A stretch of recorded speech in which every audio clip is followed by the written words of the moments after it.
কাপ্তাই বাঁধের জলকপাট খোলা থাকায় কমতে শুরু করেছে হ্রদের পানির স্তর। 2 দিন ধরেই কাপ্তাই বাঁধের স্পিলওয়ের 16টি জলকপাট 6 ইঞ্চি খোলা থাকায় কাপ্তাই হ্রদ থেকে কর্ণফুলী নদীতে পানি নিষ্কাশন অব্যাহত রয়েছে। একই সঙ্গে বিদ্যুৎ উৎপাদনের জন্য 5টি ইউনিট চালু থাকায় হ্রদের পানির স্তর ধীরে ধীরে কমছে।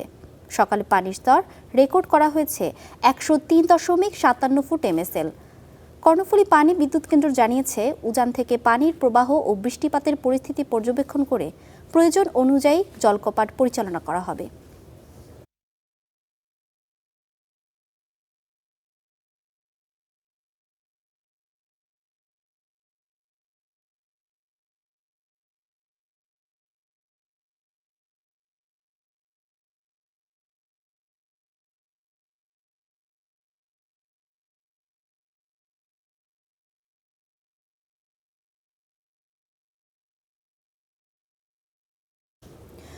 দুদিন ধরেই খুলে রাখা হয়েছে কাপ্তাই বাঁধের জলকপাট, কমতে শুরু করেছে হ্রদের পানির স্তর।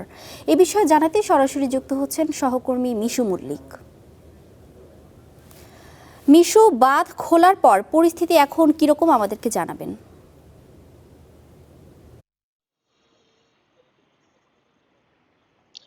মিথিলা, বাঁধ খোলার পর পরিস্থিতির কথা যদি বলেন তাহলে বলতে হবে পরিস্থিতি আসলেই উন্নতির দিকে। কারণ যখন বাঁধ খুলছিল গত পরশুদিন 11টার একটু পরে বাঁধ খোলা হয়। যখন বাঁধ খুলছিল তখন কাপ্তাই হ্রদে পানির স্তর ছিল 104.08 ফুট MSL। আর 2 দিন ধরে কাপ্তাই বাঁধের 16টি জলকপাট 6 ইঞ্চি করে খোলা আছে। তার ফলে পানির স্তর কমতে শুরু করেছে। বর্তমানে কাপ্তাই হ্রদে পানির স্তর রয়েছে 103.57 ফুট MSL, অর্থাৎ পানি আসলে ধীরে ধীরে কমতে শুরু করেছে। আবার এর মধ্যে আসলে রাঙামাটির অন্যান্য উপজেলা বা পাহাড়ি এলাকাগুলোতে আসলে তেমন ভারী বৃষ্টিপাত হয়নি, থেমে থেমে গুড়ি গুড়ি কিছুটা বৃষ্টিপাত হয়েছে। এতে আসলে কাপ্তাই হ্রদের পানি খুব বেশি বৃদ্ধি পায়নি। তবে আমরা যেটা আসলে অন্যান্য বছর যেটা দেখতাম সেটা হচ্ছে 106 থেকে 7 ফুট যখন পানির লেভেল হতো তখন আসলে কাপ্তাই বাঁধের জলকপাটগুলো খোলা হতো প্রথমে 6 ইঞ্চি এবং এরপরে ধীরে ধীরে 1 ফুট 2 ফুট করে করে গত বছর সেটা 3 ফুট পর্যন্ত বাড়ানো হয়েছিল। কিন্তু এবছর আসলে কাপ্তাই হ্রদ তীরবর্তী যে সকল নির্মাঞ্চল রয়েছে সে সকল প্লাবিত যাতে না হয়, সে সকলের মানুষ যাতে ইতিমধ্যে আসলে বাঘাইছড়ি এবং বিলাইছড়িতে বন্যা হয়েছে, যাতে বন্যা পরিস্থিতি আবার তৈরি না হয় সে কারণে কর্ণফুলী পানিতে বিদ্যুৎ উৎপাদন কেন্দ্র একটু আগে ভাগেই আসলে এই কাপ্তাই হ্রদের এই কাপ্তাই বাঁধের যে স্লুইস গেট গুলো রয়েছে সেগুলো আসলে খুলে দিয়েছে। তো এখনো পর্যন্ত সেগুলো খোলা আছে।